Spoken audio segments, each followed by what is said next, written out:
Bismillahirrahmanirrahim. Assalamualaikum warahmatullahi wabarakatuh. Alhamdulillahirabbil alamin. Wassalatu wassalamu ala asrafil anbiya'i wal mursalin wa ala alihi wa sahbihi ajmain. Asyhadu an la ilaha illallah wahdahu la syarikalah wa asyhadu anna Muhammadan abduhu wa rasuluh alladzi la nabiyya ba'da. Puji syukur kita panjatkan kehadirat Allah Subhanahu wa taala yang telah memberikan kepada kita berbagai macam kenikmatan. Tak lupa pula selawat berbingkaikan salam. Mari sama-sama kita hanturkan kepada baginda kita Nabi besar Muhammad sallallahu alaihi wasallam. Allahumma sholli ala sayyidina Muhammad, Allahumma sholli wa sallim wa barik alaihi. Insyaallah dengan memperbanyak selawat kepadanya serta melakukan berbagai macam sunnahnya, kita mendapatkan syafaatnya di yaumil akhir kelak. Amin amin ya rabbal alamin. Dewan juri yang saya muliakan, teman-teman dimanapun Anda berada. Generasi muda adalah anak-anak muda dengan beragam harapan dan penuh cita-cita yang besar. Namun tak sedikit pula dari mereka yang memiliki keimanan yang semakin menipis, bahkan sangat mudah untuk digoyahkan. Sehingga tatkala seseorang melakukan kebatilan, maka yang lainnya pun akan membiarkan, bahkan ikut foya-foyaan. Oleh karenanya, dibutuhkanlah generasi muda yang mana gerakan yang dibutuhkan untuk melakukan pembangunan bagi negeri ini. Karena apa? Karena negeri ini tak terlepas dari perjuangan para pahlawan sekaligus kiai dan ulama yang berjuang berkorban mati-matian demi kemerdekaan bangsa Indonesia dengan tetesan keringat darah dan air matanya yang dibarengi dengan keimanan dan ketakwaan kepada Allah Subhanahu wa taala. Teman-teman dimanapun Anda berada, generasi muda muslim mempunyai potensi besar dalam pembangunan. Maka yang kita butuhkan adalah pemuda yang paten, pemuda yang bertanggung jawab. Syubbanul yaum rijalil ghad. Pemuda hari ini adalah cerminan di masa depan. Karena sejarah telah membuktikan betapa para pemuda telah mampu mensukseskan berbagai agenda besar yang mampu mewarnai dunia.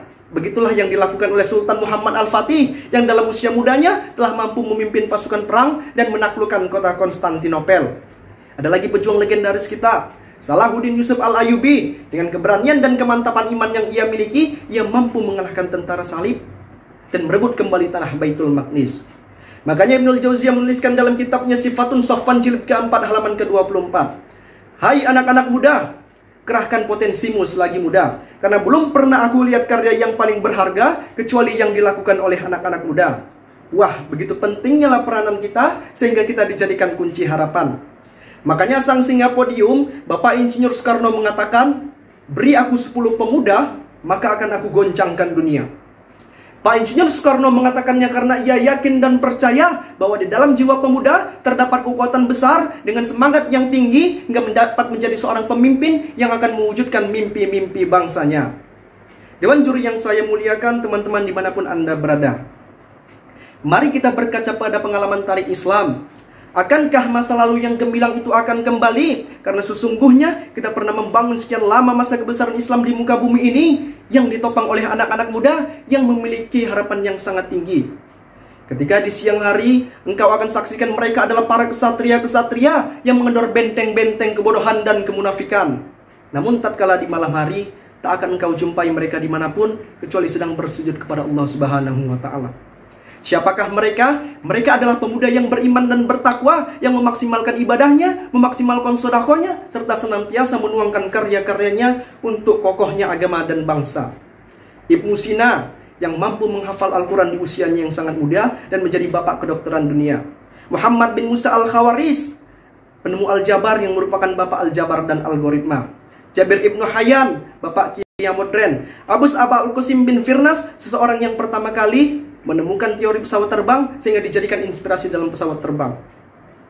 Serta masih banyaklah ilmuwan-ilmuwan Islam lainnya yang mana karya-karya mereka yang sampai sekarang dipakai oleh ilmuwan-ilmuwan dunia. Jadi orang-orang Islam itu memang berlomba-lomba menjadi yang terdepan. Ya, rajin datang ke majelis taklim, sering berkabung dalam kajian-kajian, pagi rutinitas bersekolah, Iqra ia jadikan hobinya. Yuk para pemuda muslim sang kreator masa depan agama, mari kita kuatkan iman sebagai orator ulung dalam membangun bangsa layaknya pemuda Ashabul Kahfi. Nahnu naqussu 'alaika naba'ahum bil haqq innahum fityatun amanu bi rabbihim wa zidnahum huda. Kami kisahkan kepadamu cerita ini dengan benar. Sesungguhnya mereka adalah para pemuda-pemuda yang beriman kepada Tuhannya sehingga kami tambah pula mereka petunjuk. Tuh kan teman-teman yang dimuliakan oleh Allah, Allah akan menambah petunjuk kepada hambanya yang beriman. Maka begini, semakin mudahlah jalan kita sebagai garda terdepan dalam membangun bangsa ini. Maka jangan ada keraguan terhadap keberhasilan atau susah kita. Sebab Allah Subhanahu wa ta'ala akan selalu menolong mereka selama mereka mau menolong agama Allah. Ya ayyuhallazina amanu in tansurullaha yansurukum wa yusabbit aqdamakum. Hai orang-orang yang beriman, jika kamu menolong agama Allah, maka Allah akan menolongmu dan meneguhkan kedudukanmu. Maka kita sebagai pemuda Indonesia haruslah berlomba-lomba dalam kemajuan ilmu untuk negaranya, mengabdi dengan spesialisnya untuk pembangunan, sertai optimisme dan semangat yang membara. Tatkala saudara kita membutuhkan bantuan, kita senantiasa menjulurkan tangan. Ketika kemaksiatan tepat di depan, maka kita akan bergerak menegakkan kebenaran demi Indonesia yang sejahtera. Sebab apa? Menurut Imam Asy-Syahid Hasan Al-Banna, pemuda itu adalah pilar kebangkitan umat, di mana dalam setiap kebangkitan mereka adalah rahasia kekuatannya, di mana setiap ideologi mereka adalah para pengusung panjinya. Dewan juri yang saya muliakan, teman-teman dimanapun Anda berada, maka dari itu terus dekatkan hati kita dengan Al-Quran, tingkatkan semangat syiar dengan keimanan. Insya Allah anak-anak muda muslim seperti kita lah yang akan menjadi pemimpin, pelopor dalam pembangunan, harapan kejayaan, dan armada bagi kemajuan. Teruskan spirit mengangkat kalimatullah dan menegakkan amal ma'ruf nahi mungkar. Demikian yang dapat saya sampaikan. Wabillahi taufiq wal hidayah. Wassalamualaikum warahmatullahi wabarakatuh.